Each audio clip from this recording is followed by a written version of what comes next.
yourself? Okay, well, I am a native of the city of Atlanta, Georgia.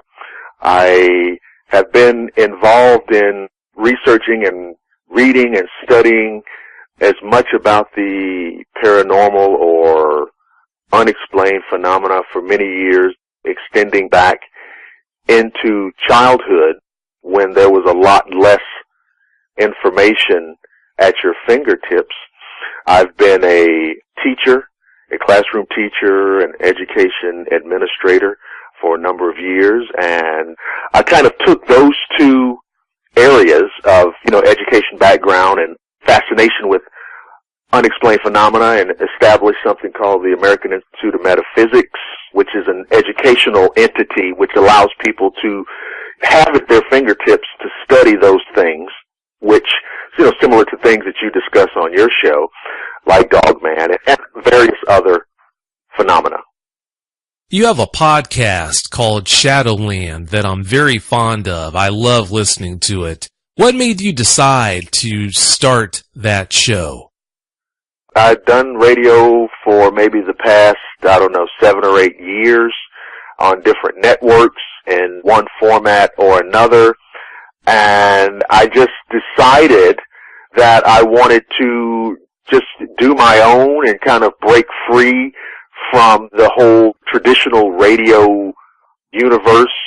And I wanted to create my own show, my own format, and just basically do it the way I wanted to do it.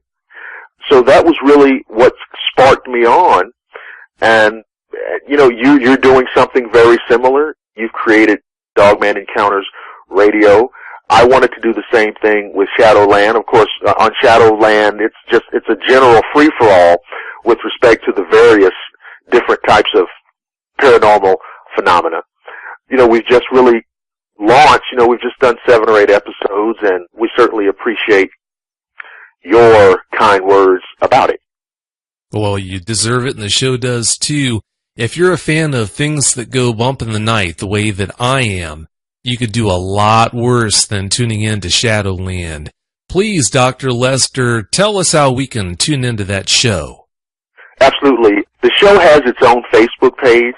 If you're on Facebook, just type in Shadowland Radio, and that's going to be the first thing to pop up. That's the fastest way. We also run it on YouTube.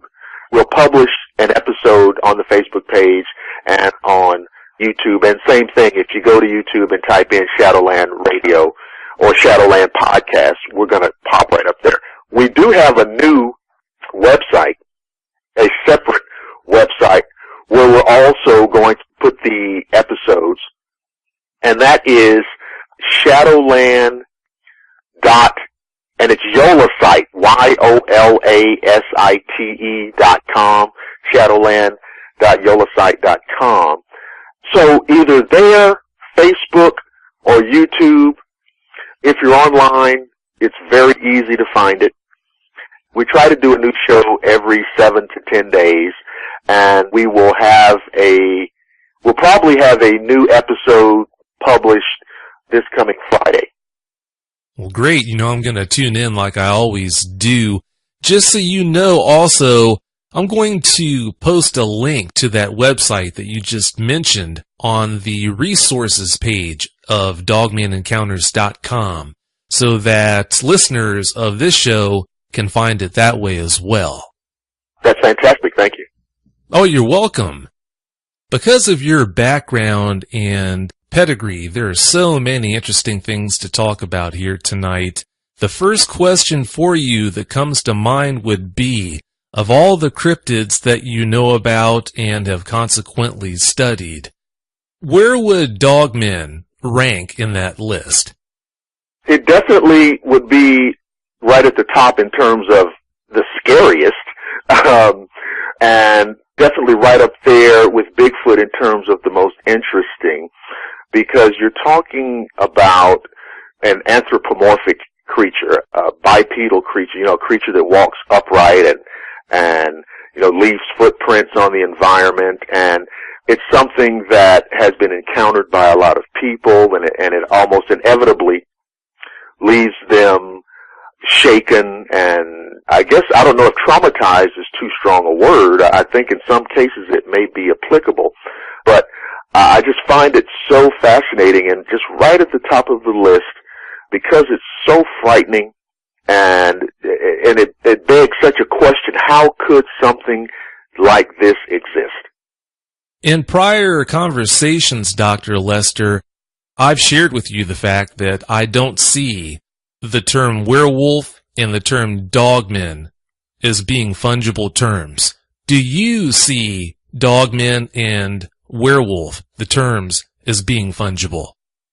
Well, I think that, in fairness, the term werewolf would be applicable to the dogman creature only in terms of trying to relate to someone what it looks like. Most people, have seen werewolves, on TV shows and various films. And so I think it may be useful just to give a person, some context. What did this creature look like? Well, it looked like a werewolf. And generally people know what you mean. So to that extent, yes. But I would say to the extent of suggesting that they are one and the same, I would suggest no. As you know, I couldn't agree more about that. Do you think, as far as werewolves and the term dogman, how they tie in together, do you think that possibly the whole dogman phenomenon is the reason why we have werewolf legends to begin with? I think that is one of a couple of real possibilities, and I've talked about this before. If you go back in time far enough, and let's just, for the sake of this, of kind of fleshing out this theory, let's just say, dogmen have been among us for centuries or even longer, all right? And a person, sometime in the distant past, has a dogman encounter. Well, what are they going to be thinking? They're looking at this creature, which clearly has wolf-like features. However, it's walking upright. It's walking on two legs. Let's go through the logic process. Well, a regular wolf walks on four legs. Therefore, this is not a regular wolf. A man walks on two legs. So, if you are of a superstitious mind, you say to yourself, well, maybe through some form of witchcraft or some form of occult practices, a man has been somehow transformed into this wolf creature, and we have the legend of the werewolf. So, if this scenario is true, then the answer to your question would be yes, dogman is responsible for our werewolf folklore. You've answered the question about how the dogman phenomenon relates to werewolf legends, but how do you see dogmen correlating to the Bigfoot phenomenon? Well, it's very interesting. I've heard, and I don't know, maybe you've had this experience too. I've heard Bigfoot researchers trying to incorporate the dogman as some form of Bigfoot. I've heard that. Now, I'm not sure if that's correct, because it seems to me, as I go through and review the different examples of encounters, that they seem to be entirely distinct creatures, Bigfoot seeming to have more primate characteristics or simian characteristics, or I think the word is hominoid or hominid characteristics, and the dogman seems to have decidedly canine characteristics that we associate with dogs, wolves, foxes, coyotes, etc. The other aspect, too, is that I don't think that there are examples of the Bigfoot having the typical canid-style knee configuration. To my knowledge, all of the reports of Bigfoot seems to have a lower leg configuration like ours. Is that something you have found? I don't know of any cases of a Bigfoot being reported as having a canine leg structure like you expect to hear in a lot of dogman encounters. Right, so I think that they are two different, distinct things happening. And of course that just makes it all the more inexplicable that you would have these two large, imposing figures existing out there in the wilderness. It's disconcerting, especially to those people who have, we've heard of Bigfoot encounters, and we've heard of dogman encounters, and in all cases, people come out of them forever changed. Since we're talking about how dogman and Bigfoot relate, why do you think there are so many people in the Bigfoot community that, for some reason, are so reluctant to accept the existence of dogmen? Well, it's territorial. We're studying Bigfoot, which is the big hairy creature of the forest, and there's no other big hairy creatures. And it sounds silly to put it that way, but that's really, in some cases, what it is. I think the other thing, too, is what we talked about a minute ago. It looks like a werewolf. The description of the dogman is like a prototypical werewolf. And a lot of the Bigfoot researchers have kind of entrenched themselves into the idea that, okay, we are studying serious things. We are studying the existence of an anomalous North American primate. Certainly there are no werewolf-type creatures out there. That must be ridiculous. I think that a little bit of that is going on. And if you keep talking about this dogman, you're going to undermine all of the credibility that we've built up. That makes really good sense.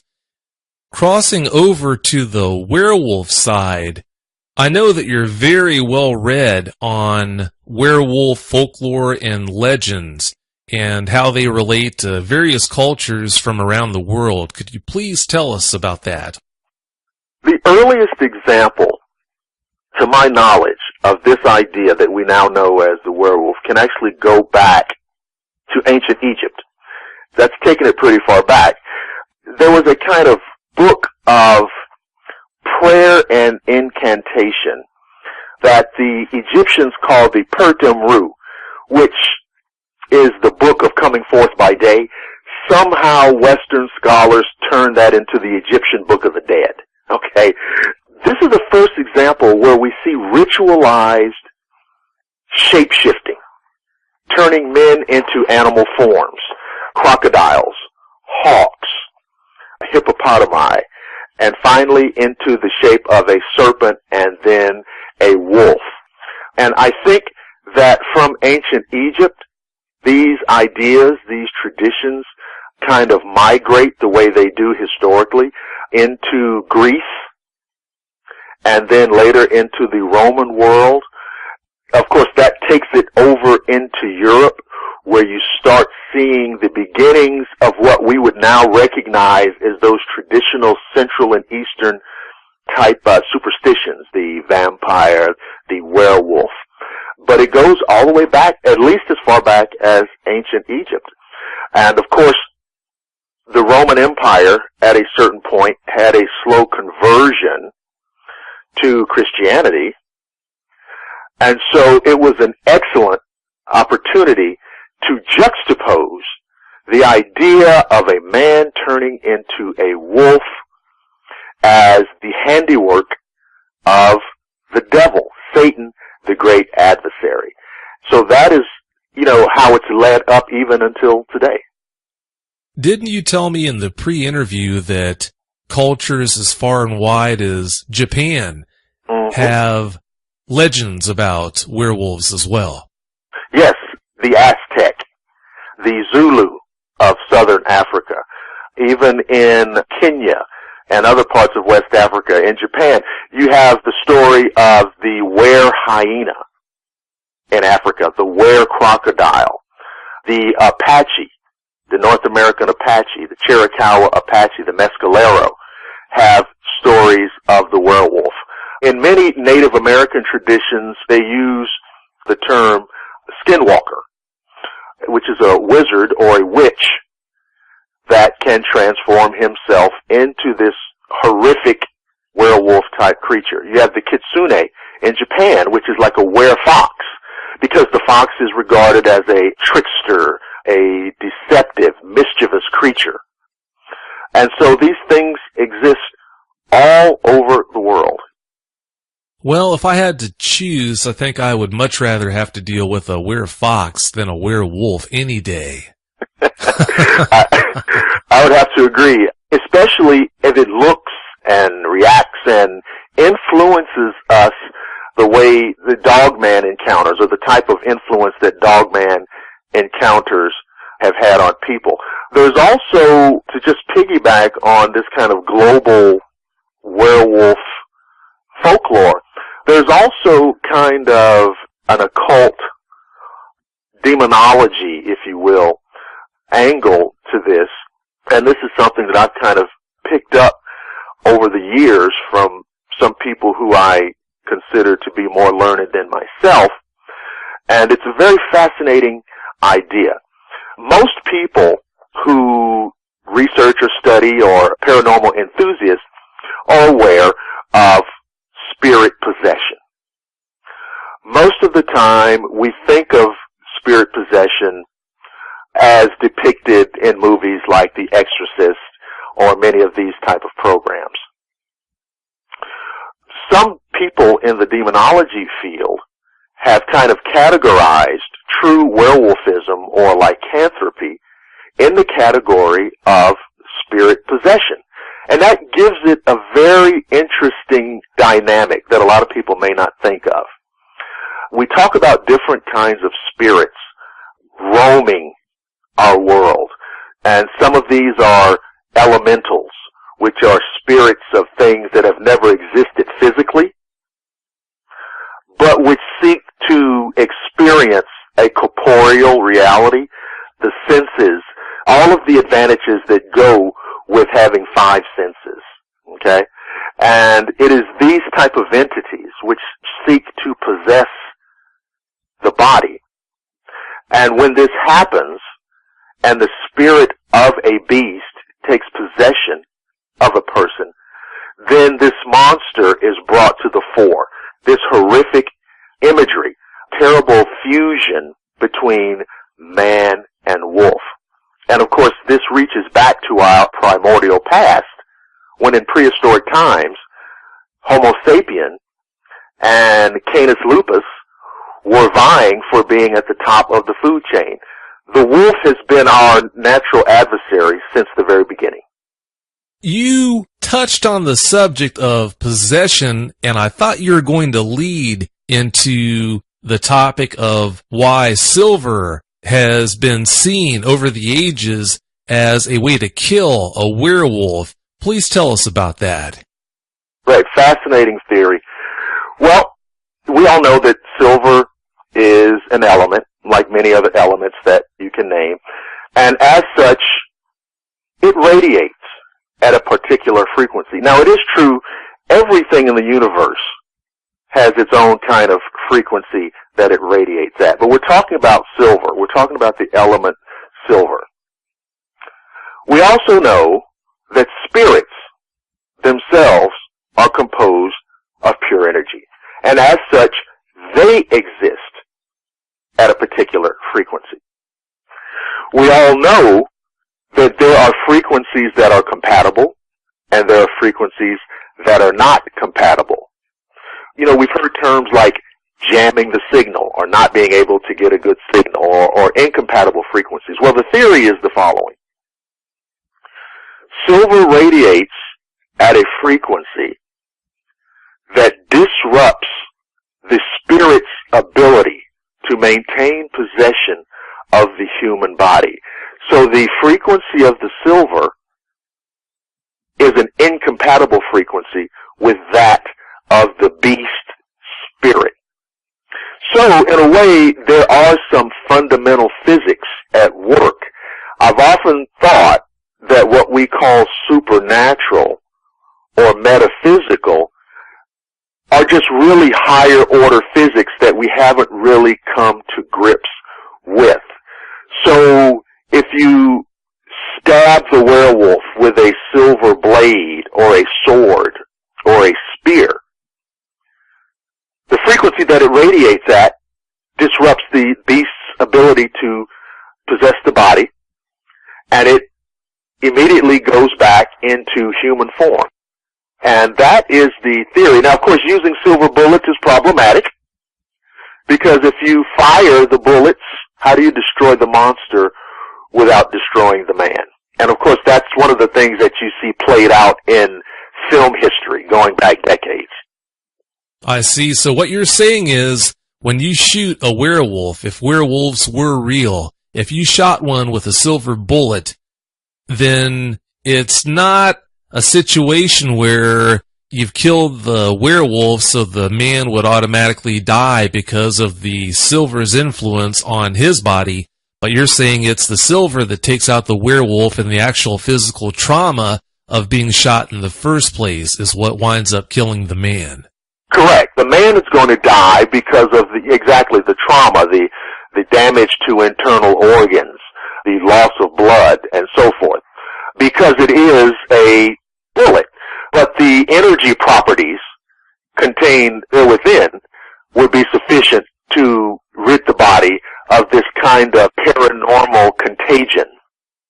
Well, since we're on this topic, something I want to run by you, something that I cannot make sense of whatsoever. Okay. Do you have any theories on why there are cases where a dog man has been shot with a high caliber rifle with seemingly no ill effects? Very unusual, and I have been musing over this. Well, what are the possibilities here? Okay. Well, if these creatures have been shot and to a large extent unaffected, there's only a couple of possibilities here.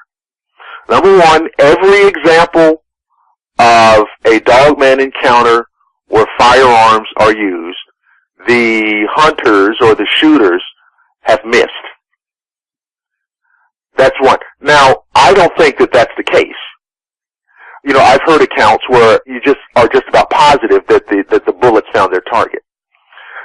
The other possibility is that the dogman, the physiological makeup of the dogman is something that is so anomalous, so atypical, so outside the boundaries of what we know and understand, that these bullets are just not going to affect it the way we would expect it to affect any of the other animals that you would encounter in a wilderness situation. And the disturbing thing is, okay, what would those anomalous characteristics be? What do we have in nature that is analogous to that? I mean, most everything, most animals out there, if you shoot it, you're going to injure it. And if you hit it in the right place, or if you hit it enough times, it's going to die. A grizzly bear is a large, powerful, formidable creature. If you shoot it in the right place, it's going to die. Why is that apparently not the case with Dogman? I believe this creature has some anomalous characteristics. There's something about it that puts it slightly outside the boundaries of the known flora and fauna out there. You've come forward and said that you think that there are certain qualities that dogmen have that puts them outside the boundaries that normally govern flesh and blood animals. Having said that, along those lines, do you think something to do with those unusual abilities that they have? Do you think that is why they seem to have the ability to affect human emotions in ways that no other documented animal has ever been able to do before? I think you may be onto something. There's no question, based on numerous encounters with this creature, there's no question that this creature has a higher level intelligence than the typical forest animal. This creature seems to act with intent and not just instinct. And so I think whatever it is that's driving this creature, whatever it is that's different about this creature, is also what gives it a higher level intelligence. It may be as smart as we are, but I just don't know. There's so many things that they do and so many things about them that are so hard to explain. While we're talking about things that are so hard to understand about them, why do you think they go so far out of their way for seemingly no other purpose than to scare the living wits out of eyewitnesses? Even animals that are considered dangerous to humans will typically go out of their way to avoid people. The answer to the question may be a little distressing because it keeps us over into the area of mysticism, and that can be problematic. We know that there are entities that elicit fear in people because they feed on that fear. You know that emotions have real energy. We use these words in our everyday language and never think about it. We say red with anger and green with envy. And we say, I'm so mad that I can see red, or you're green with jealousy, etc. If you're a coward, you're called yellow. Well, these emotions irradiate real energy, real tangible energy, and these entities feed off of it. So a spirit may frighten you to generate fear, to feed off that fear. I'm wondering if what's behind the dog man phenomena isn't doing the same thing. Because it seems to go out of its way to be imposing and intimidating and frightening. Not really attacking a person, not really doing harm to a person, but launching a devastating psychological attack. In the instances, they are very far and few between, but in the instances where they actually have made contact and physically attacked a person, in an instant like that, where they had the eyewitness dead to rights, they could have easily killed those eyewitnesses, but they didn't. Do you have any ideas about why they might have done that when, if they wanted to scare that eyewitness, mission was already accomplished? They already had this eyewitness terrified within an inch of their life. Mm-hmm. We're kind of speculating on how intelligent these things are and what their real intent is. It may be that every now and then there has to be a kill. We're just speculating. How many people are out swimming in the ocean and the giant killer shark just kind of swims by and is not even interested? The shark attacks are very rare, and yet, there's plenty of sharks in the ocean. Who knows what it is to make this shark attack in this moment, right? And just casually swim by hundreds of people in the water with no incident in another case. And nobody ever likes this answer. It may be that the occasional dogman victim was just at the wrong place in the wrong time. That does make really good sense. You just might be onto something there. Now, here's the $1 million question for you, Dr. Lester. Uh-oh. Giving how physically impressive they are, when you consider their strength, when you take into consideration how intelligent they seem to be, when you take into consideration also how at home they are out there in the woods, what do you think it would take to actually capture one? Oh, wow. Now, I like that question because we can have some fun with this. I would say this, and I've been asked this question with respect to Bigfoot also, and I have pretty much the same answer. I would guess that it would take a couple of things. You get yourself a team of, let's just say, Army Rangers, You know, these guys with this intense, incredible, crazy survival training. The best in the world. You bring in, along with them, a legitimate zoologist or someone very well educated in zoological sciences. You also bring in an expert tracker, someone who has a long history and experience, big game experience, how to track an animal, how to look for signs of the presence of an animal.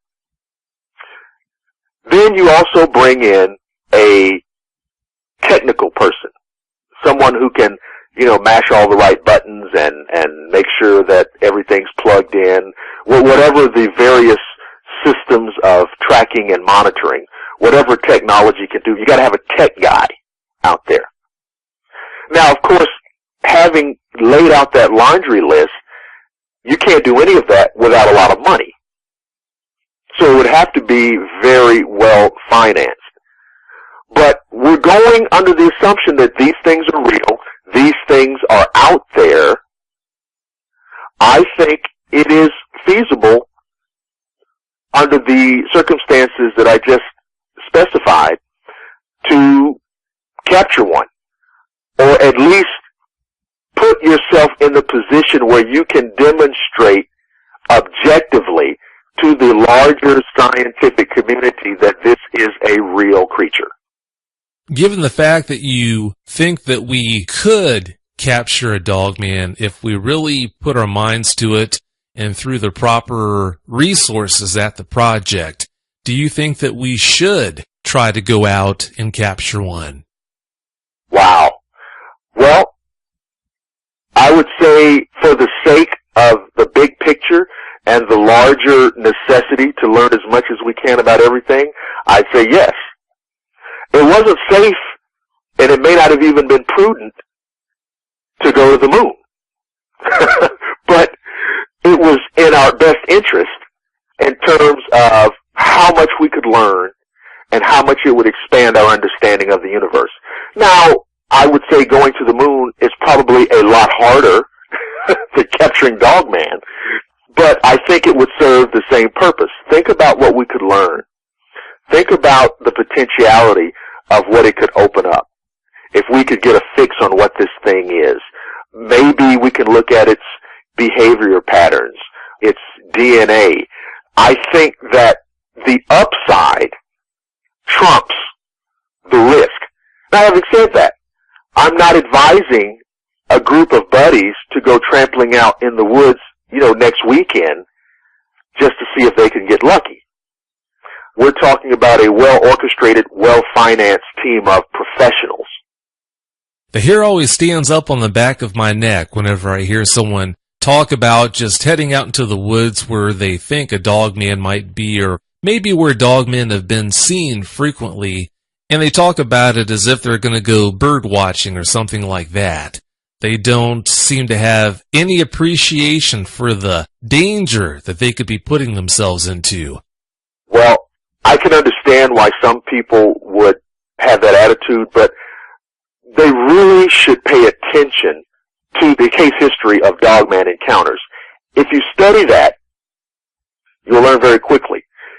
Being out in the woods with a gun, with a firearm, does not ensure your well-being with respect to this creature. It just does not. And so I would advise anyone who was so inclined, because it is fascinating, it is interesting, it is bizarre, and we want to know, what is this? What's going on? What's happening? Why is this thing out there? I understand that.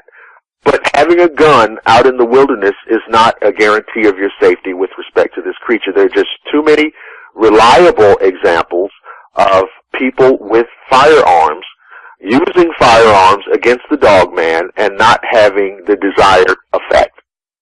If you think that we could capture a dogman, given the right resources again and tactics, what kind of effect do you think that would have on our society as a whole if everyone knew that they were out there?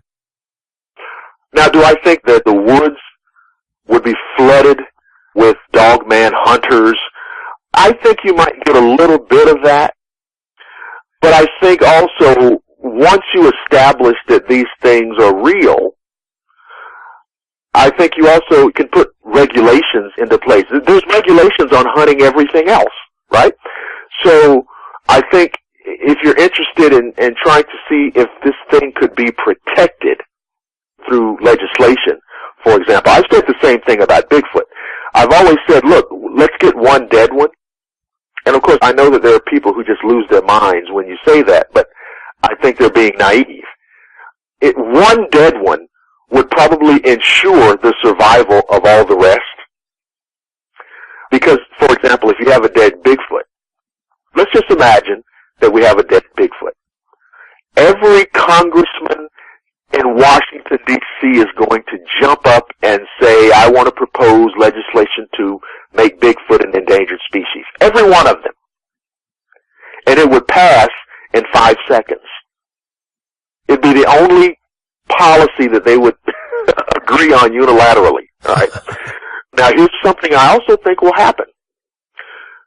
Once you open that door a little bit, what starts to happen? Okay, Dogman is real. So what else is real? Well, okay, so Bigfoot must be real too. And Mothman must be real too. And Chupacabra must be real. You see what I'm saying? So I think there will be a cascading effect where the debunker will no longer be able to say, well, none of this stuff is real. Well, what about Dogman? You know, if Dogman is real, you think the idea of Bigfoot suddenly is ridiculous? No. I think that's one of the effects it'll have. It is a really slippery slope, that's for sure. This is one of my favorite topics with regards to dogmen, the whole what if they are proven to exist topic. Staying on that topic, do you see any catastrophic trickle-down effects that might come to pass if all of a sudden dogmen were a reality, such as a mass exodus from the woods? I can't think of very many people that would want to go out and camp, go out and fish, go out and hike, go out and hunt if they knew that dogmen were out there and they might run into one. What are your thoughts on that, and also any consequent negative effects on our society, our economy as a result? Well, I'll go back to what I said earlier. People know that there are sharks in the ocean. There's no speculation. We know 100% that there are sharks. There are big sharks, man-eating sharks. Does that deter people from going to the beach? I think it would be the same thing. There might be some initial drawback. There might be some initial reaction because the story will be played very heavily in the media. But there are beaches, for example, in South Africa and in Australia where you have the biggest, most ferocious killer sharks in the largest numbers. And every summer, the beaches are choked and packed and filled with vacationers. And they know that the risk is out there. You see? So I think eventually it'll be the same thing.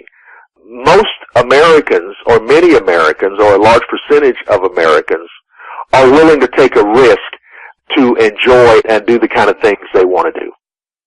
I can see where you're coming from on that theory, but in my opinion, I think since dogmen tie into the whole werewolf legend so closely, they look just like you would expect a werewolf to look.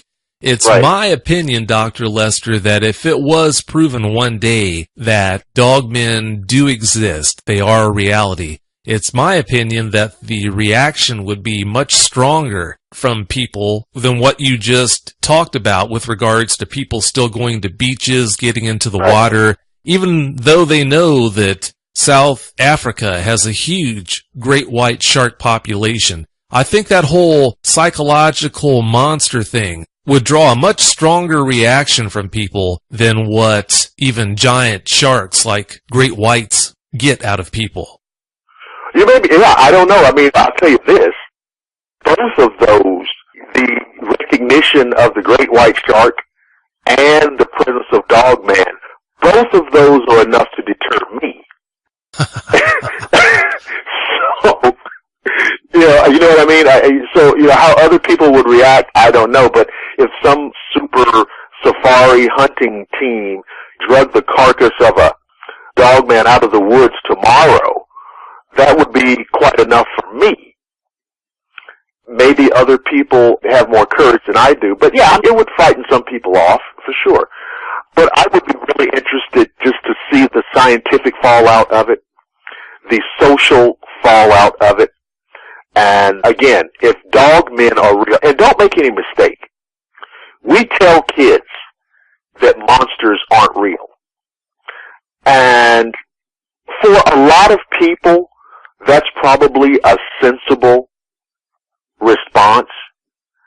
But you and I and other people happen to know that they are real.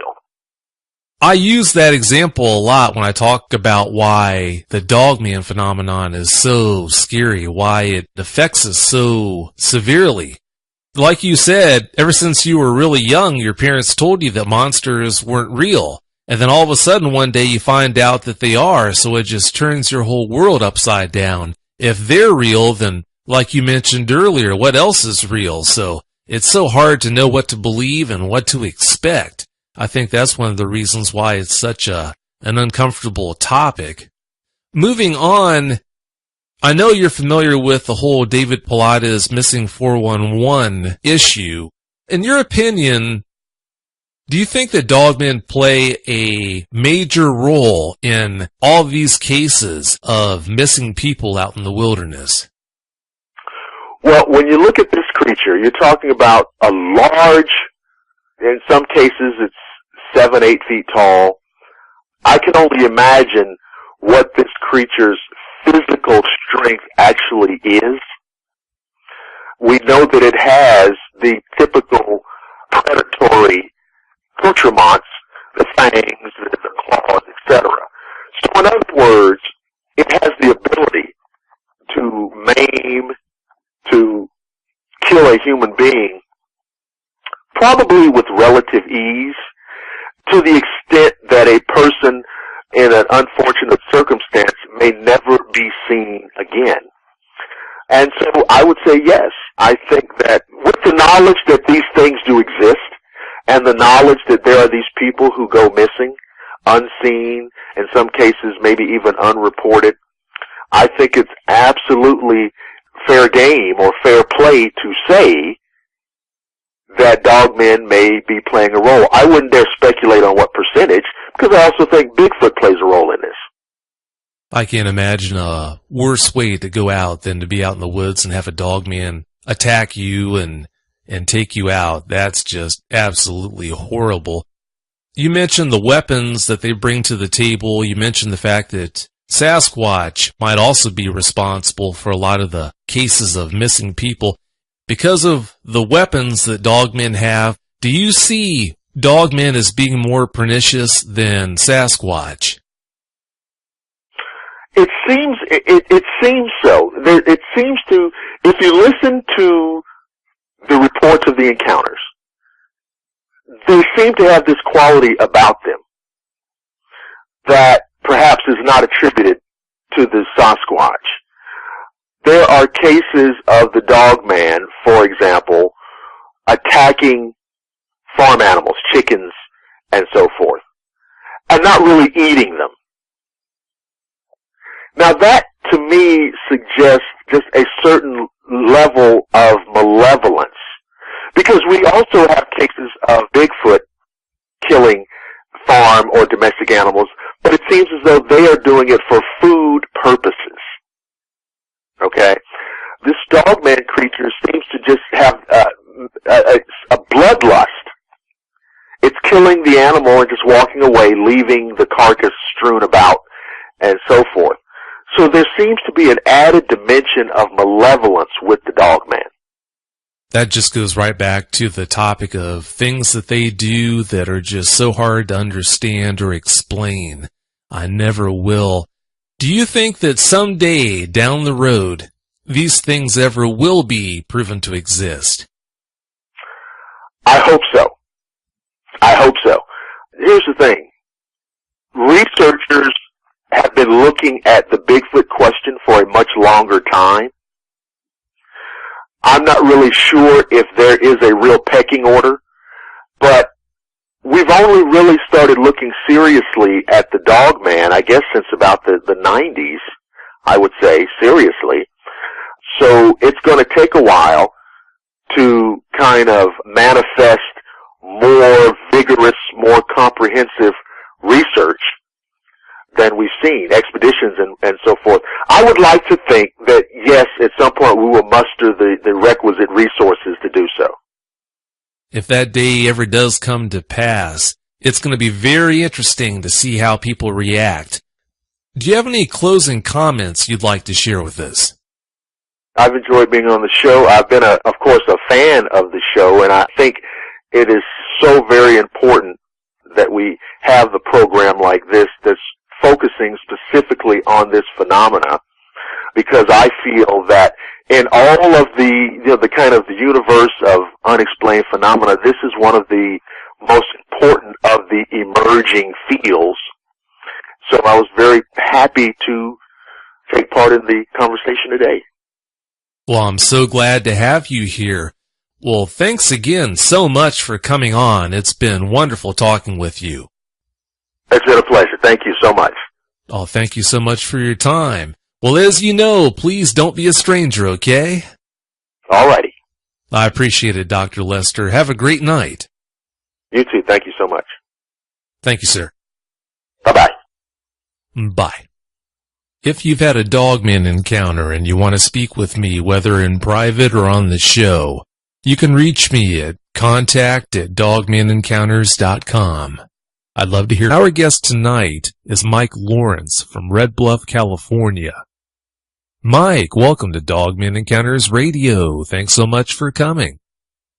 Thank you, Vic.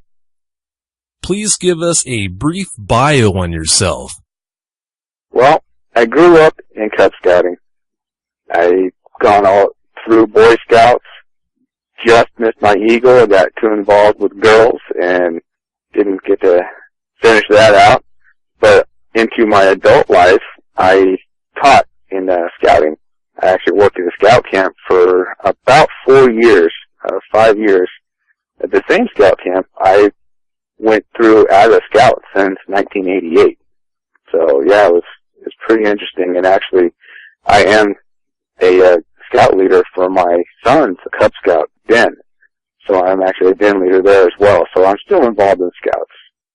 With your great personality, I'm sure you do a great job with that, so I think those kids are lucky. I have a lot of fun. I do. That's great. Mike, please tell us about your wilderness experience. When I was in scouts, my scout troop was actually in Boy Scouts. We were a high adventure troop. We did a lot of hiking, a lot of backpacking. I've backpacked up and down the Pacific Crest Trail through the Anza Borrego Desert. I went backpacking in New Mexico at the scout camp out there at Philmont. Spent 2 weeks out there, Mount Whitney, through the Lagunas, through the Sierras. So I've done a lot of backpacking. Also, when I was working at the camp, I actually taught merit badges. I was teaching camping. I taught wilderness survival, Indian lore, and a little bit of pioneering, which would be like knot tying and stuff like that. If Armageddon ever happened, I know where I'd be heading. I'd be heading over to your place. Sounds like you'd know exactly what to do. Well, I would sure hope I would know. Before your first dogman encounter, Mike, had you seen or experienced anything strange in the wilderness? Never before that, no. Before we get into these encounters that you've had, most people that I talk to, they've had maybe one encounter. In some extreme cases, 2. But with you having had more than 2 encounters, that puts you into an elite category, to say the least. Your encounters have affected you above and beyond not being comfortable in the woods anymore. Tell us about some of these effects that you've been suffering. Well, I'd probably say since about my third encounter is when I really started to have my night terrors. You know, my first encounter, it was, you know, at the time it was just, I was young, I didn't really know what to think of it, and I couldn't grasp it. Second time, I was kind of in disbelief, couldn't believe what I was seeing, and the third time, it was just complete, okay, you know, this is something real. This is terrified, and the image is forever ingrained in my head, and I had night terrors for probably 2 to 3 years straight, at least once a week with the same dream.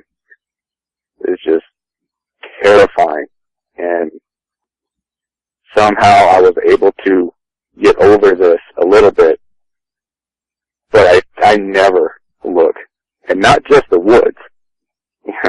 Anywhere outdoors are the same. After what you've been through, that's only to be expected.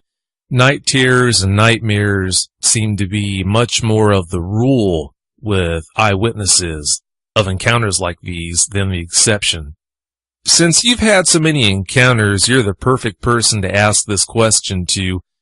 Are your encounters less traumatic the more you have? After you had had that second encounter, by the time that third encounter that you had rolled around, was it easier to deal with having had 2 before, or what? Yes and no. The shock, the initial shock of when you realize what you see and what's looking back at you, staring deep into your soul, deeper than you have ever seen in your life, that shock kind of wore off.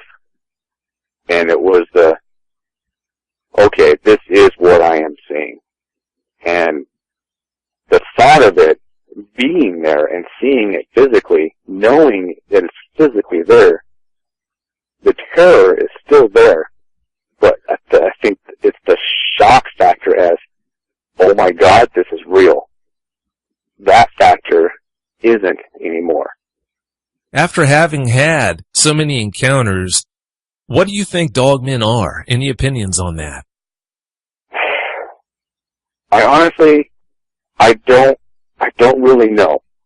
They are definitely a creature from mythology, from stories, from the past, and I'm really, really big on history. You can't survive the future. You're not going to be able to live in the future unless you know the past. And stories and myths and stuff like that all come from facts. Now, it's their interpretation of those facts, the only thing that they can put to from what they know. And over time, you know, these things kind of develop and get embellished a little bit and, you know, and built upon over time. But the basis of that is there. And these creatures are in our history. It's all over. In every history, in every culture, there is some kind of a creature like this, and stories and myths. And there's got to be some kind of truth to it that we kind of just lost. And I believe that our society, we kind of just don't accept it, you know, as, oh, that's just Hollywood.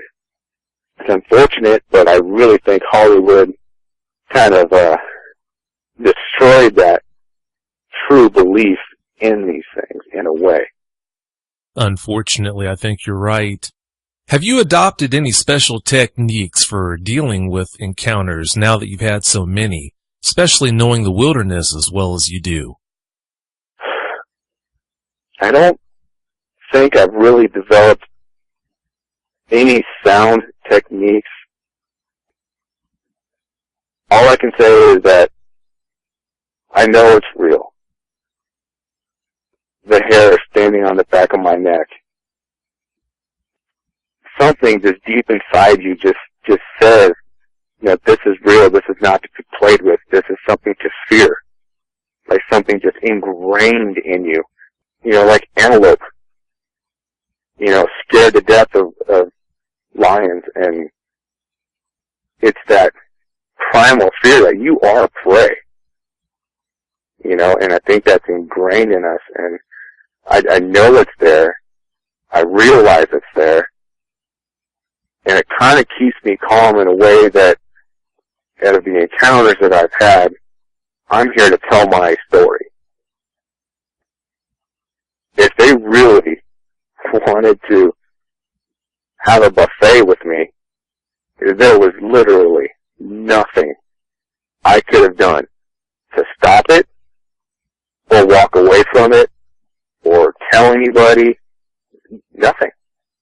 And I think that kind of, in a way, kind of keeps me calm, because I don't think these things are there to just straight kill us. If that were the case, you wouldn't have a show. I think they're just as curious as we are. But at the same time, if they're in their hunting mode, game over. Oh, I couldn't agree more with that. As you already know, that's something that I like to mention to eyewitnesses. You know that from all the talks that we've had about your encounters and your situation or whatnot. Like I told you, if you have a dogman encounter and walk away from it in whatever fashion, it's because the dogman allowed you to, in my opinion. With the apparent lack of effect gunshots have on them, if they wanted to hurt you or kill you, then I don't see how that would not happen. Not a happy thought, but I think it's a true thought. What would you say, Mike, to people that want to see one? Why? Why would you want to do that?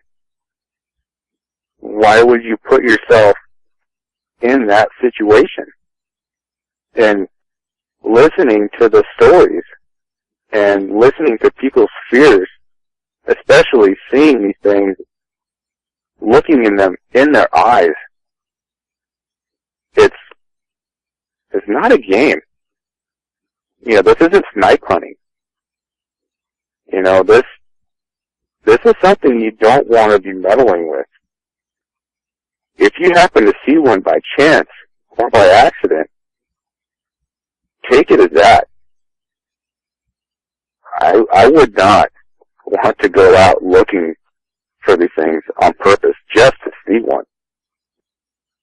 From my experiences and from my awareness, when I see it, there is always more than one. You may not see it. You may not hear it. You probably can't even smell it. But I'll guarantee you there is at least another one there. From my multiple experiences, that awareness that you have, when you see that, you have that same feeling somewhere off to the side or behind you somewhere. And you feel like a hamster in a cage with it wide open. There's a hungry cat just sitting there just staring at you. It's a situation you don't want to be in. You really don't. And it's silly to think that you would want to go out and see this or try to prove them right. Just take these people's words for the truth. Take it as it is.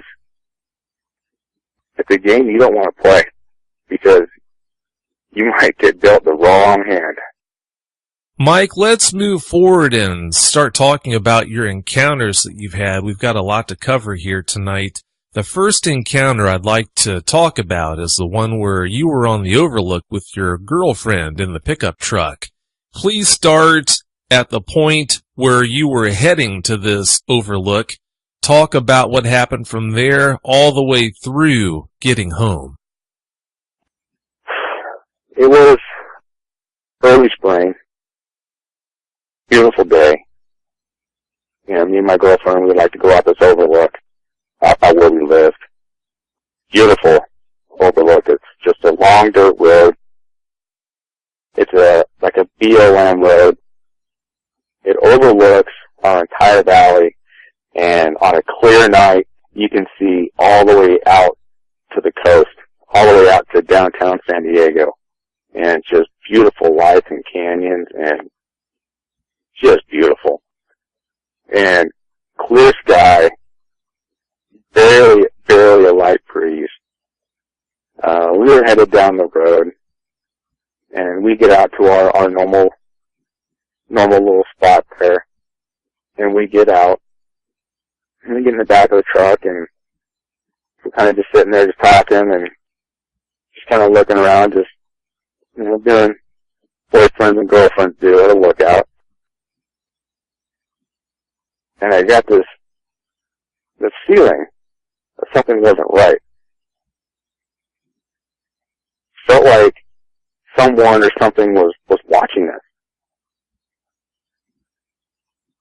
And I kept looking off to the bushes, the shrubs back behind us, and up in that area there's a lot of manzanita, sumac, shrubs like that. I couldn't see anything, but I felt something there, and it was just eerily quiet. It wasn't supposed to be that quiet. We couldn't hear a cricket. Normally there's tons of crickets out there. There's also a creek down at the bottom down there, so there's frogs. You can hear frogs every once in a while. Tons of lizards. There was nothing. Just silent. You could hear a pin drop if you dropped it in the sand. She got scared and she got nervous. She told me, she said, Mike, I don't feel right. I don't feel safe here. There's something wrong. Like, let's go. And I said, okay. And I looked back at where I had this feeling coming from, and I see a head with pointy ears, and I thought it was just like just a big dog or a coyote or something, like just right on the top of this little ridge, just peeping its head over, and it would kind of go down a little bit. I could still see the tops of its ears, like it's trying to hide from me, just looking through the leaves. And so I said, okay, I helped it out of the truck, kept my eye right where I saw it, and I let her walk onto her side of the pickup, and I kept looking at it, and it was kind of just peek up just a little bit, and then go back down. And I got this feeling that, like, I'm being hunted. Like, that gut feeling in your stomach just drops. And you feel yourself just go pale. I kept looking at this bush, and I walked backwards to my side of the truck and kept my eye on that bush because I didn't want to turn my back. I didn't know what it was. I got in my truck, started up my truck. I kind of backed up at an angle to turn to head back down the road, and I felt a thud. I look in my rearview mirror, and I see the face of what looked like a giant coyote. It was more like a coyote look. And its eyes were just reflecting the light of my backup lights on my truck, just red. Like piercing red. Looked like almost like brake lights. The bed of my truck, I didn't have a tailgate on it. And it had hands. These hands were massive hands. I haven't seen hands that big ever. And on these hands, just looking back, I can see these thick, long, black claws. Not fingernails. They were claws. And it had its hands on the bed of my truck, staring at me. And I go to take off. I throw it in the first gear, and I go to take off. And the thing swiped at my truck, and it hit my taillight on my truck. And it shook my truck. It felt like a 200 to 300 pound man just running into my truck. I mean, it made me kind of skid off the side of fishtail a little bit. And I hear a pop, and it broke my taillight. My girlfriend was terrified. She didn't see it, or at least she didn't say she saw it. I peeled out, and I took off down that road as fast as I could. I kept looking in my rearview mirror, and this thing started chasing me. And it wasn't on all fours. This thing was on two legs, and it was keeping up with me. And I was headed down this dirt road. I was probably doing about 35, 40, and it was keeping up with me. And I go up this road, and I'm winding around the turn here, and it's kind of almost like a hairpin turn at the end. And I kind of look and I glance in my rear view mirror, and I see this thing peel off to the side to, looks like he's going to head me off on the other end of that hairpin turn. Being terrified, and as this thing just hit my truck, made me fishtail as I'm trying to drive away, I want nothing to do with this thing. I sped up, and I tried my hardest to keep my truck on that hairpin turn. I turned around that turn in that dirt, and my truck was almost completely sideways going around that turn, trying to keep it on the road. And I'm looking, I can see this thing just pulling itself through the brush. And it ran down this little embankment and back up that hill, back towards that road. I got up towards where he was going to hit me off. I got there just before he did, and he barely missed my truck again. And I never looked back after that. I just kept going down that road as fast as I could. And down that dirt road, it comes to a blacktop pavement, and I was gone. I kept looking in my rearview mirror to see if this thing was following me. I couldn't see it. But I had a feeling that this thing can track. As fast and as strong as this thing was, it could follow me. And I didn't want to go straight home or to drop my girlfriend off at her house like she wanted me to. Her house was probably about maybe 4.5 miles from that place.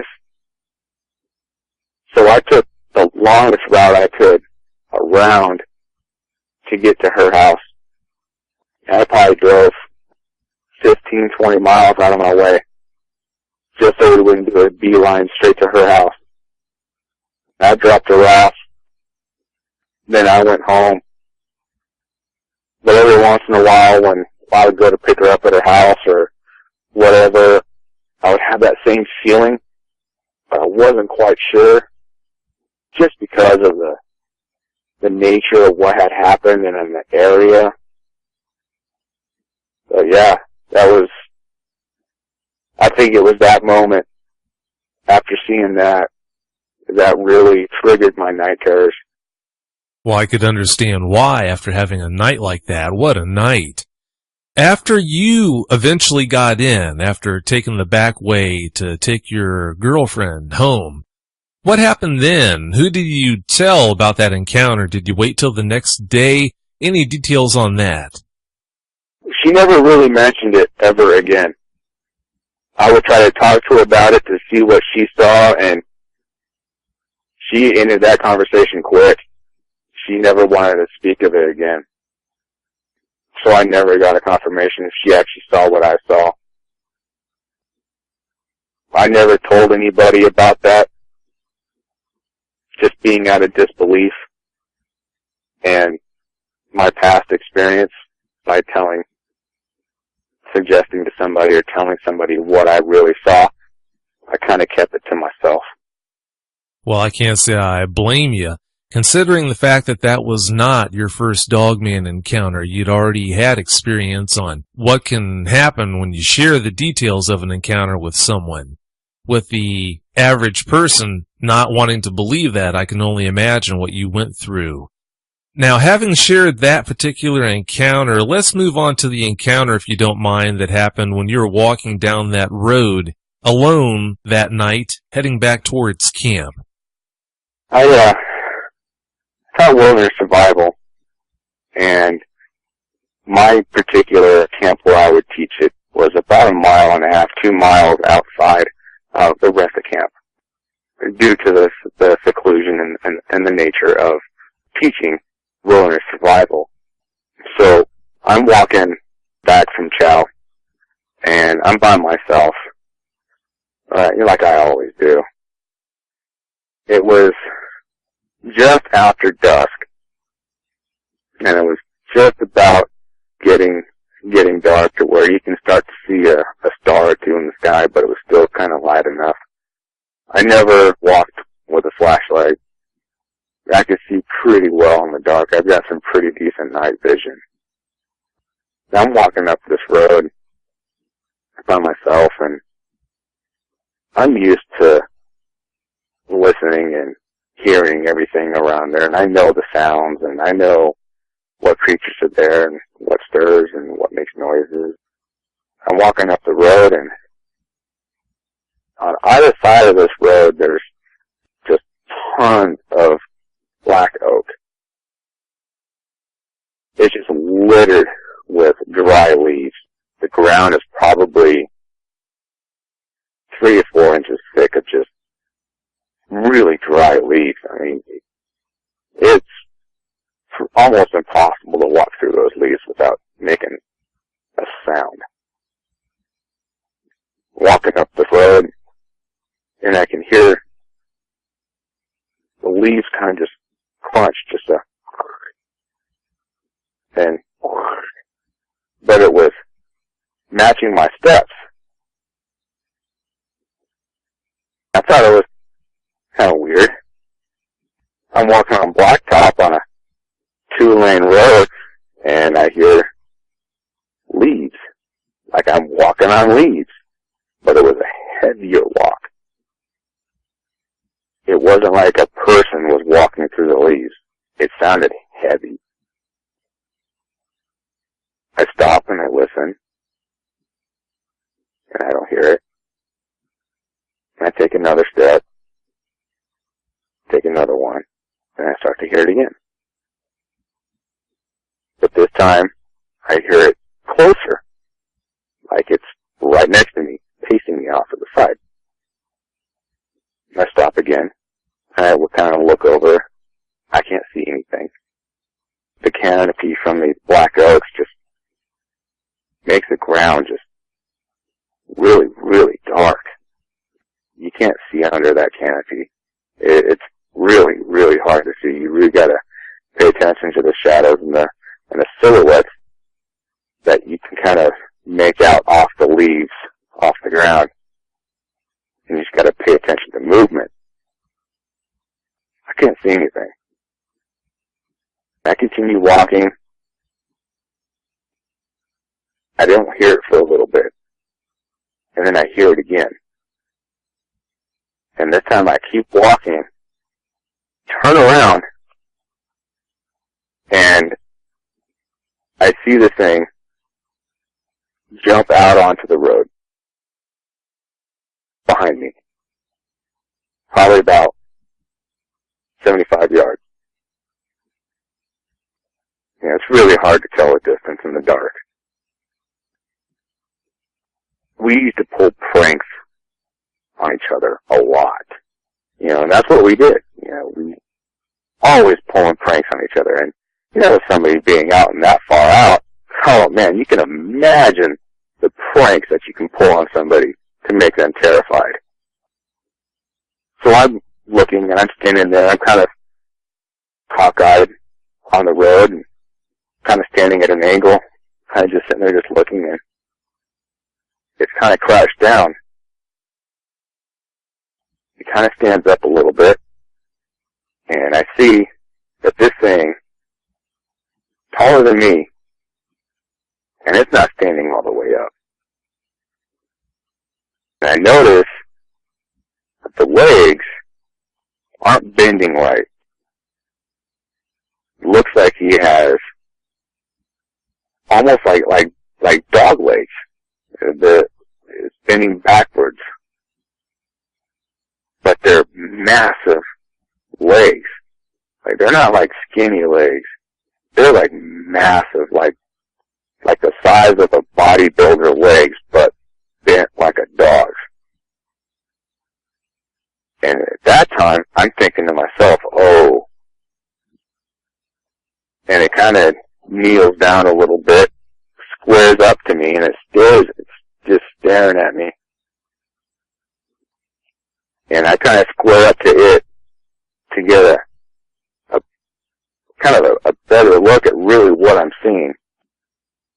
And when I squared up to it, it kind of knelt up a little bit, had its one arm kind of just sitting on its knee, and one arm, his right arm, was kind of sticking out a little bit, and his left arm was kind of sitting on, I guess, his knee, almost like a ready stance for a sprinter. And I'm thinking to myself, oh my God, is this really happening? Just when I'm getting ready to run or scream, I hear truck tires and headlights heading up the road. And this thing turns and it looks back at me and jumps from the center of the road about 30 feet off the road down into like a little ravine or a little creek off to the side of the road.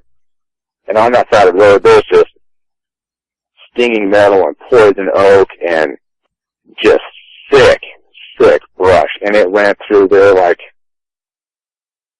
somebody just running through a lawn, like a grass lawn, like it was nothing. Just ran right down that ravine. I hear it splash through the creek, a couple steps up a bank, and then I didn't hear it again. Gone. It was my friend pulling up the road to come and get me to head down to an activity we were all doing. He pulls up. I'm still standing there in disbelief and in shock. And he's like, Mike, are you okay? I said, yeah. And he says, you're as white as a ghost. You look like you just seen something. I said, no, I'm fine.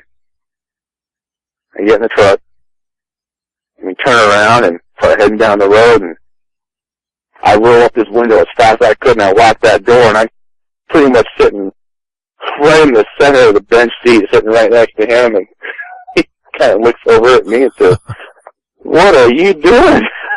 I said, nothing. I'm good. And I kept right eye on that door. I sat as far away from that door as I could until we were down that hill, and I moved back over. But, you know, I never told anybody about that either. I mean, from my experiences, why would they believe you? I kind of kept that to myself. I was still in shock and disbelief. But seeing it before is, well, yeah, these are real. After having been through such a traumatic encounter, having to worry about the response you might get from people that you tried to share the encounter with after the fact might be almost as bad as the actual encounter itself. That's horrible. That's just so bad and so wrong. Looks-wise, how did this dog man that you saw that night walking down the road compare to the dog man that hit your truck that one night? They were different. This one was black, coal black. It was bigger built, a lot more muscular. If it were to stand up, I would probably say it was close. It was anywhere between 7, 8 feet tall, easy. And probably about 450 pounds, easy. Its eyes were just amber, just that piercing amber, and that yellow eyes, and the look, like you're mine. And yeah, but the first one was more of a coyote coloring. I didn't have my brake lights on that first one. It stopped my truck when I hit it. I didn't have my foot on the brake pedal. My truck was resting on its legs. And my backup lights on my truck lit him up. He was a coloring like a coyote would be. His eyes were red. Just red. And, man, yeah. I can't get those images just out of my head. And it's like, they almost look like something out of Hollywood. But it's real. I mean, you could see the lips move. You can see the snarl. You can see the furrow on the brow. You can see their eyes blink. You can see them sniffing around. You can see their nose move around like a dog does. It was real. And you can't fake that. Yeah. Terrifying. Yeah, when you see one of these things, when you see the real deal, there's no mistaking what you're looking at is real. It's not someone in a silly costume. Now, to go back a little bit to talk about that first encounter you mentioned tonight, Mike, when you backed into that dog man, did that kind of put it over the top emotions-wise, make it even angrier than it already was, or was it already very angry and you didn't really notice a spike in emotion when you backed into it? I didn't see the emotion before I backed into it, but I can only imagine backing into it made that situation even worse. The look I got was like, WTF.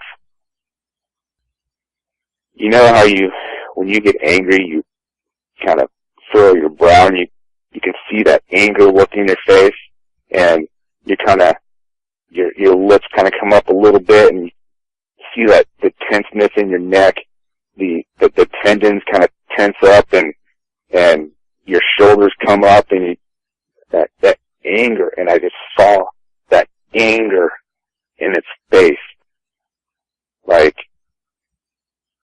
it really wanted to hurt me because I backed into it. And if it was holding my truck up on a slight grade without my brakes, I mean, come on. That thing would just rip me up like me ripping up a piece of tissue paper. Oh, they're strong. There's no denying that.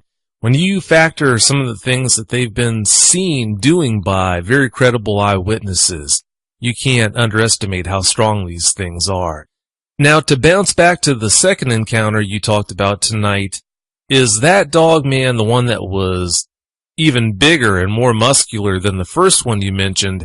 Is that the dog man that you were telling me about that is almost a spitting image for the canine type dog man that's on the homepage of dogmanencounters.com? Yes. Okay, I've got you.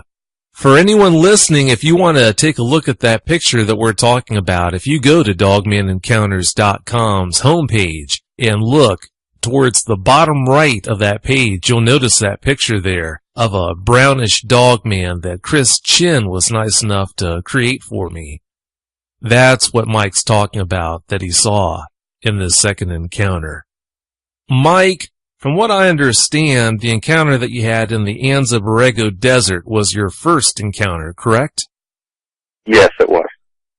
Before we talk about that encounter, if you would, you mentioned how creepy that desert is. Please fill us in on that desert and tell us what it is about that desert that makes it so scary and so creepy to be in. The Anza Borrego, it's just past the base of the mountain of Mount Laguna. There's a lot of really old mines, abandoned mines, a lot of caves and tunnels that are just all over the place. I mean, you can go out there and you can find them. I mean, you can just hike and you can see caves just all over the place. I wouldn't dare go in them. People go out there and they hike the caves. I'm sure there's a lot of people in a lot of the caves and a lot of the mines out there. But there's definitely something out there. You can feel it. You can hear it. A lot of different stuff happen. And it's creepy. It sounds like a really good place to stay away from. Well, Mike, if you don't mind, please go ahead and tell us about that encounter that you had there. In my opinion, that encounter's got to rank right up there within the top 1 or 2 scariest dogman encounters I've ever heard. We were, it was my first backpacking trip. We were all together as a Boy Scout pack. We were all young Boy Scouts. We just got into Boy Scouts and graduated into Boy Scouts. I think we were tenderfoot at the time. So our scout leader took, was it 5 of us, I think it was, out to the Goat Canyon Trestle. And we drove down the wash, you know, as we were headed out there. And we got about halfway down the wash and he said, okay, well, we're going to hike in from here. We're like, what? So we hiked down the wash. You know, it was probably just after the beginning of spring. So it was still pretty cool out there, but it wasn't over 120 degrees in the desert. I mean, it was, for a desert, it was cool. It was probably about 80, 85 maybe. So we hiked in, being our first backpack trip. We were taking it really hard. We were sweaty and exhausted and got in there and got to where we kind of wanted to hike up to the trestle, and so we made camp. It was off the side of the wash. So there was a lot of sand out there and stacks of rocks or piles of rocks all over the place. We set up camp and we had dinner and sat around the campfire and told jokes and stories. And we all decided to turn in for the night. So, still being kind of warm. You know, we didn't have the rain cover on our tents because it was crystal clear skies that night. And just so happened to be a full moon, so which really lit up that desert. I mean, it was almost daylight. And if anybody's been out in the desert on a full moon, you can do anything without any light. It's just crystal clear, and it is bright as day. So we didn't have that rain cover on, and we were still pretty warm, and my my friend who was bunking with me in the same tent, we decided to unzip our door. You know, it didn't have a window on it, but it was a nice, light breeze. And so we kind of zipped it down, halfway down. And we turned in for the night, and we were sleeping, and I wake up in the middle of the night. I'm guessing 1:30 in the morning. Everybody's sound asleep. And I hear, like if anybody's walked through a dry wash, but the sound of footsteps in like a decomposed granite sand. Just a rough sand. That sound of footsteps. It wasn't heel toe. It was more of a through the sand. And they were broad steps. Like they were large steps. I hear it getting closer. I couldn't make out what it was. First time I've ever been out in the wilderness. I was 15, I think, at the time. 14, 15, something like that. So I'm trying to think what it was, and then I suppose maybe one of the scouts or my leader was out going to the bathroom and just walking back to his tent. But then it kept getting closer and closer, and I can hear a deep, like sniffing sounds. But they were deep, like they were massive lungs. And I'm starting to get terrified. And so I'm not making a sound. I'm laying there stiff as a board. And then all of a sudden, I hear one more step closer to my tent, and then just inches away,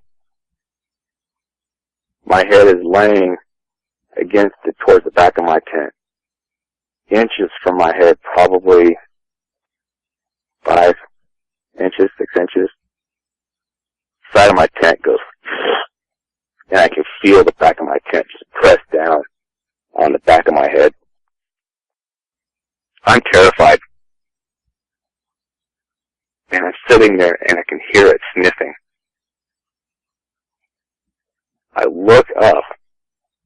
As I look up, I see this thing lean over my tent and look down right at my face. He is standing right above me. All I could see, what looked like the one I backed into. The coyote type of look looked like a giant coyote just looking down on me.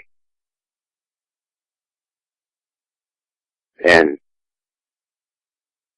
the eyes were reflecting like a amberish color. I couldn't see the pupils, but as I was looking around, I could see its eyes moving around. It would kind of turn its head a little bit and sniff around. It would move its eyes around, and I could see it reflecting in the moonlight. And it's looking down on me. The look on its face was more of a, what are you doing here? Like, what is this? Curiosity type of look. And I'm staring at it and staring at me. And then I hear the zippers on my tent slowly going down. I don't want to look. Terrified. So I kind of looked down with my eyes, kind of tilted my chin down toward my chest a little bit so I can see down. I saw these hands that weren't people's hands. They were lanky, long, thick fingers. Almost like a mixture of if you were to take a wolf's paw and stretch out their toes and make them like fingers. And these claws as wide as their fingers and thick and black. Pulled down my door on my tent. And this thing steps in to my tent.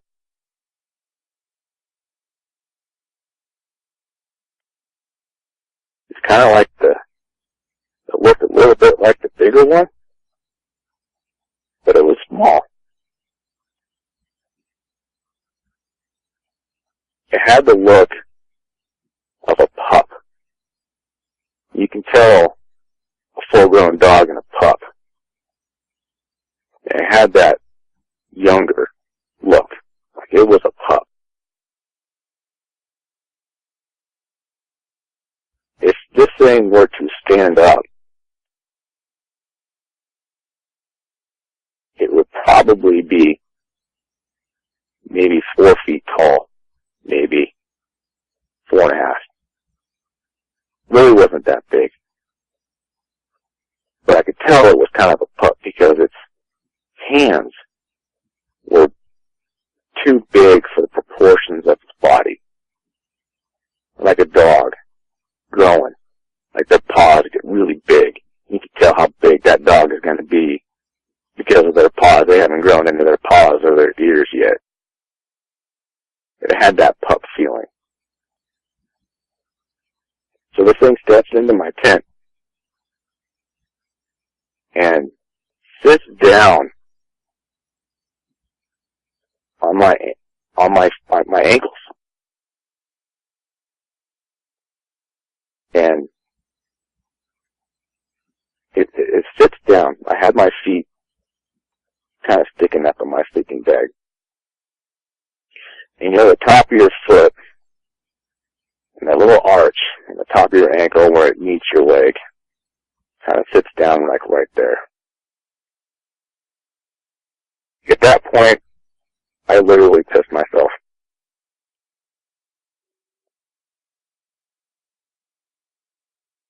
It sits down on my ankles. And I can feel it reaches up.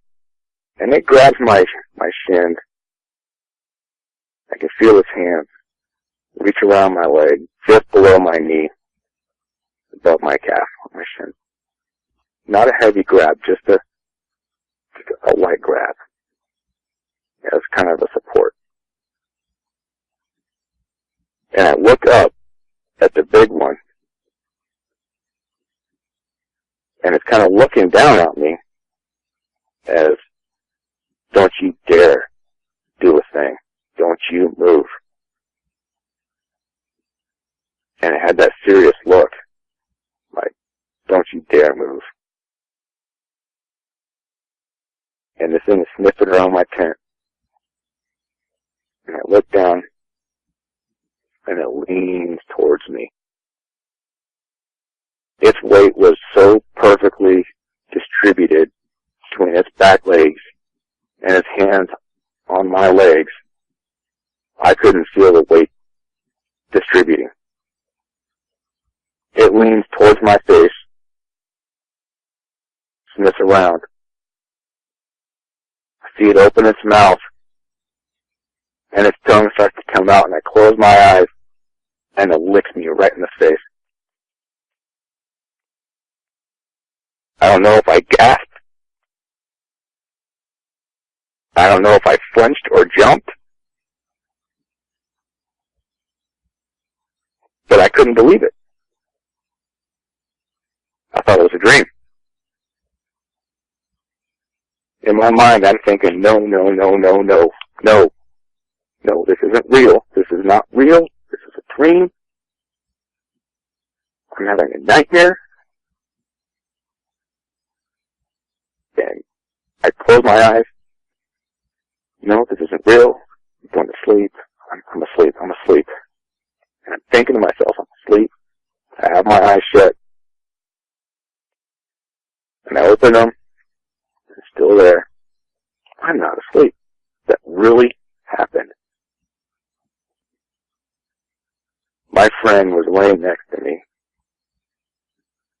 He rolled over, just like you do in the middle of the night, just kind of rolling over, and I think it startled him.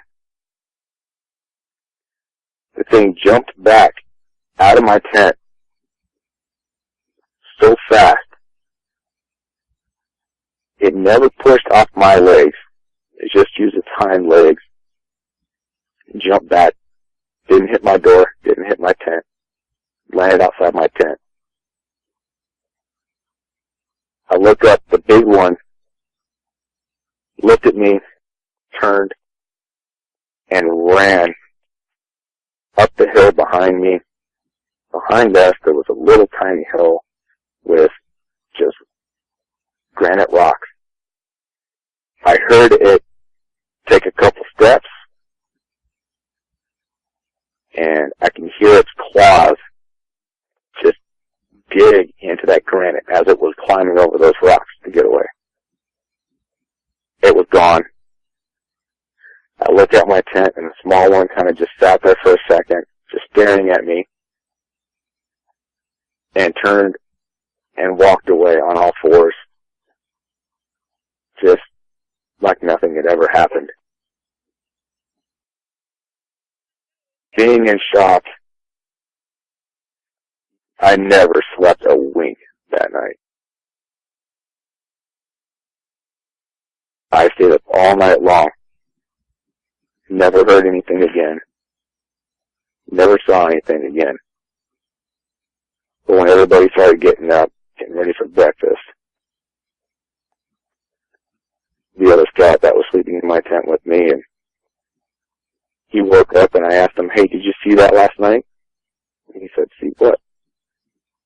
I said, "Did you see that coyote or something come into our tent?" He said, "What?" I said, "Yeah, like a coyote or something came into our tent." And he's like, "Man," he's like, "You were dreaming." Like, "No." I said, "Yeah, look at the door." He's like, "Oh, you did that. You probably went out and went to the bathroom and didn't zip it back up." No, I didn't. You know, we get breakfast, and I'm walking around, you know, kind of cleaning things up, and just to solidify what I saw, I kind of just walked around the backside of the tent where I was, and I saw those huge tracks. Huge. They were much, much bigger than my hands. Probably about 3 times the size of my hands. My hands fit right inside that track perfect. I did see what I saw. And I told my scout leader, I said, "Hey," I told him what I saw. And he told me, "Well, like, are you sure? Because there's no such thing as anything like that. There's nothing that big. This is your first time camping away from home and backpacking. You were probably exhausted. You were dreaming. It wasn't real. That didn't happen." Wanting to believe that, I think in some way, I convinced myself that it really didn't happen until my second sighting. If I were you, I'd wear it as a badge of honor that you only pissed yourself. Most people, including me, probably would have had a Charmin moment also. When you described the look of these dogmen, Mike, you said that they look more like coyotes than wolves. What about their features makes you say that? they don't have the thick, longer hair. The hair is a little bit shorter, has the coloring of the coyote, so it blends in better with the surrounding areas. There's not a lot of shadows or shade out in the desert, so they got to blend in with the actual coloring. They're not as muscular. They're not as well built. They're a little bit more scrawny looking, but they're big. Like, they're taller. They're not as muscular. They're more lean, I guess. With regards to their muzzles, are you also saying that by being coyote-like in looks that their muzzles aren't as substantial as what you would expect a wolf's muzzle to be as well? Yes, exactly. They're not as prominent. They're not as broad and as big. And as far as the coloring goes, when you said that they look more coyote-like color-wise, are you talking about their coats being like a typical sandy brown color with a black feathering on the tips like most coyotes have then? Exactly. Yes. Yes. My next question for you is, having had all these encounters that you've had, what kind of changes have you made in the way you operate out in the wilderness to try and compensate? Leave yourself as prepared as you can, because from what I understand, even though you've had these encounters, you haven't sworn off the wilderness. You still do go out from time to time. Oh, yeah. Yeah. I love the wilderness. I like the seclusion. I like the sounds, the smells. Just being out there, it's comforting, even though they're there. It's comforting just hiking for me. It calms me down. I love it, and I'm never going to give it up. Just being aware that they're there, I know that they're there. Having these encounters kind of built an awareness with me. I've been around bears. I've been around mountain lions. I've been around a pack of coyotes. I've been around these types of predators, and never, ever do you get that feeling that you are prey. But when you're around these, it is a primal fear that is ingrained in you somehow to fear these things, and you know that they're there. When they're there, you know it. Even though you can't see it yet, you know it's there. And it's that awareness and that fear that is always there when they're around. And so when that comes back, you know there's something there. But with being out in the wilderness, hiking and whatnot, I definitely keep my head on a swivel. I'm looking up, I'm looking down, I'm looking all around me. I always look over my shoulder. I never, ever look straight ahead. My eyes just don't keep looking straight ahead. I don't. Being out there and seeing these things kind of makes you appreciate your peripheral vision, because your eyes can play tricks on you, and shadows can play tricks, but your peripheral vision is your true vision. And when you see something there in your peripheral vision, it's there. So I rely a lot on that. After your first encounter, are you able to get any sleep in a tent when you camp out now? If you could, it would be a miracle in my opinion. Don't get me wrong, it's tough. It's tough. But I do. You know, I calm myself down, kind of just relax, and, you know, like I said, if they really want you, it tends not going to stop them.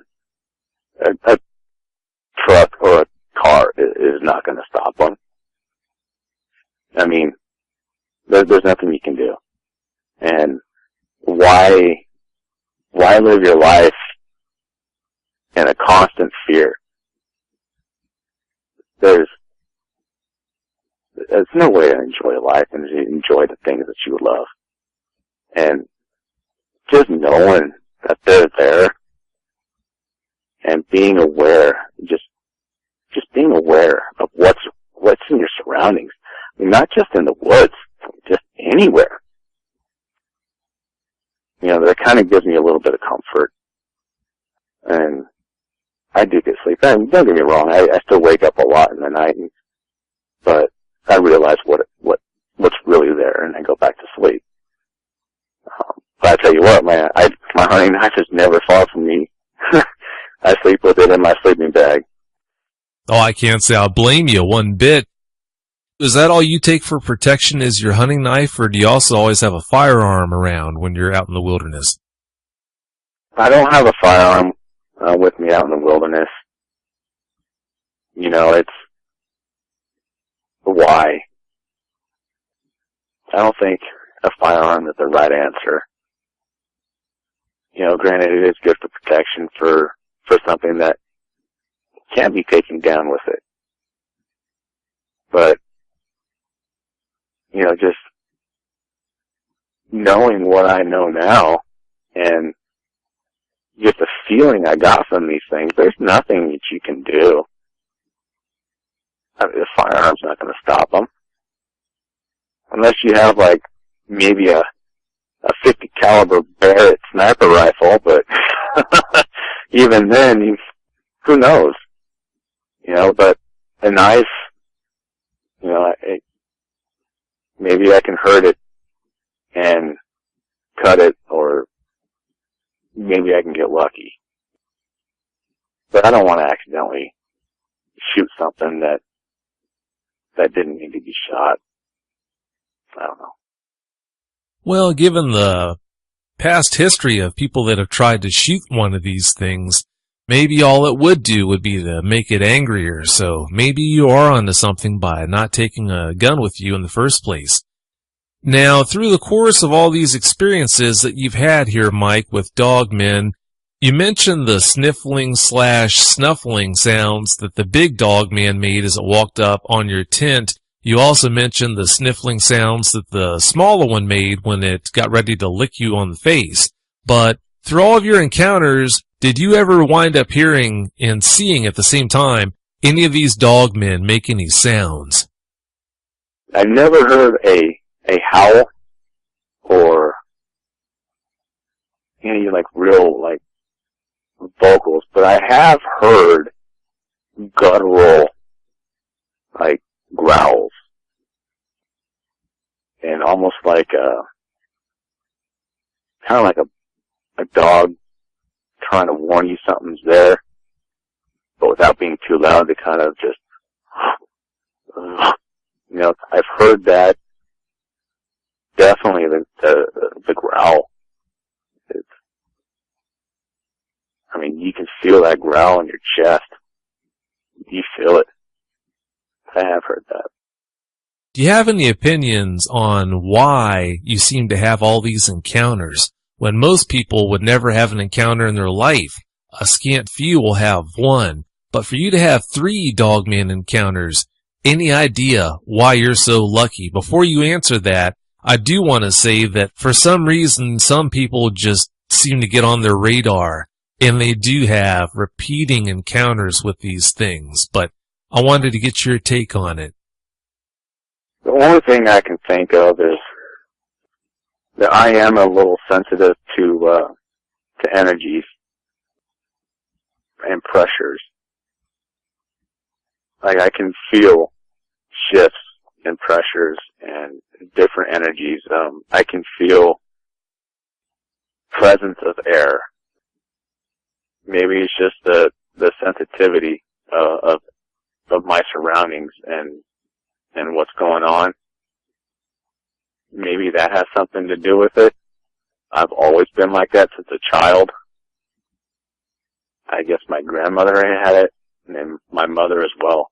They've all been super sensitive to energies. I guess I'm just lucky enough to get it, but unfortunately, probably that has something to do with my fighting side. I don't know. I don't have an answer to that. But, yeah, I mean, that could be it. Maybe just also maybe knowing that they're there. You know, my perceptions have changed. It's kind of like when you buy a car or you're looking for a car. You see that car everywhere, but you really didn't see it too much when you didn't have it or you weren't looking for it. You know what I mean? Kind of your perceptions have changed and you kind of see things now more frequently. And maybe that has something to do with it. That makes sense. That would explain it. My last question for you is, have you heard about any encounters with dogmen in any of those areas that you mentioned having them? Not in the areas, not down in San Diego. But I have heard it where I live now. Since joining your site and listening to everything, and now I'm a lot more open about everything. I've actually spoken to a coworker of mine and asked her if she's ever heard of dogmen, and she told me no.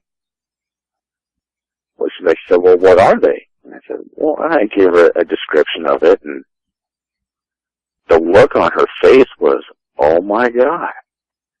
And I said, you know, what's up? Like, you just look like I just hit something. And she said, well, my husband about 8 years ago went on a hike with our son. We were just up in the mountains around here, and they were hiking, and he said that he saw what looked like a wolf on steroids. He said, but it looked different.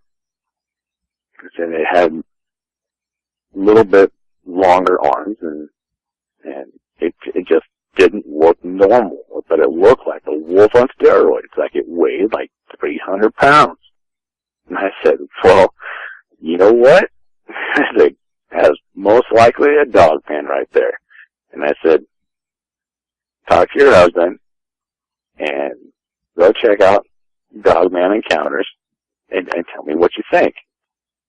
And she actually just got back to me today about it and said, my husband turned white when he read some of the stories and saw some of the images and the pictures and said, that is what I saw.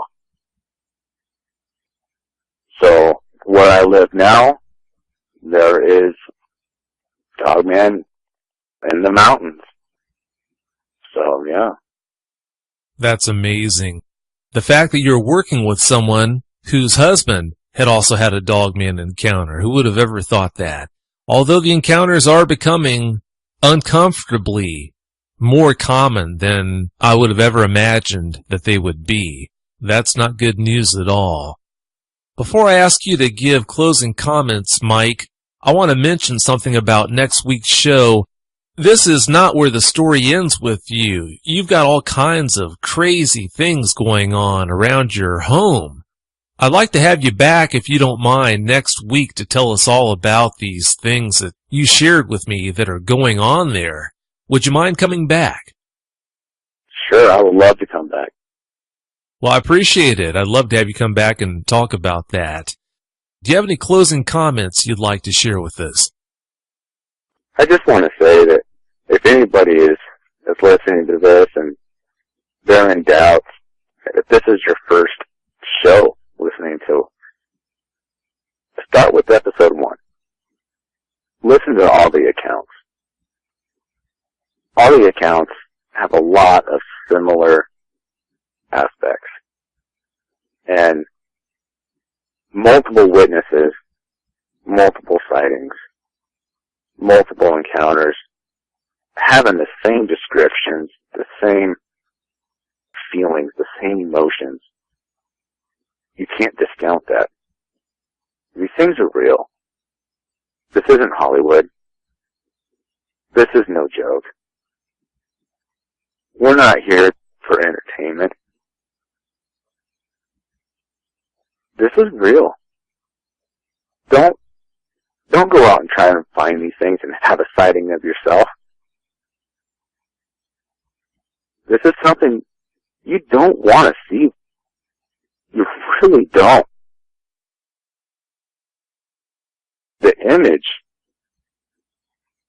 will be forever ingrained in your mind. You can't erase that. The feelings you can't escape from. And don't put yourself in a situation to where you can't walk out of. You may be dealt the wrong deck, and I would hate to read that in a paper or see it on the news or even hear about it from somebody. It's terrifying, and just be smart. Use your common sense. Just take our word for it. You can do your own research. You can listen to these accounts, but come on. Don't hunt these things. Leave them alone. Well, I can't thank you enough for coming on and sharing all those encounters and info with us, Mike. I really do appreciate it. Oh, well, thank you for having me on. Oh, anytime. Well, I would say don't be a stranger, but since you've agreed to come on next week, I'll just plan on talking to you then. Thanks again, Mike. Thank you, Vic. I'll talk to you next week. Have a great night. You too, Vic. We'll see ya. Bye. Bye. If you've had a dogman encounter and you want to speak with me, whether in private or on the show, you can reach me at contact@dogmanencounters.com. I'd love to hear from you.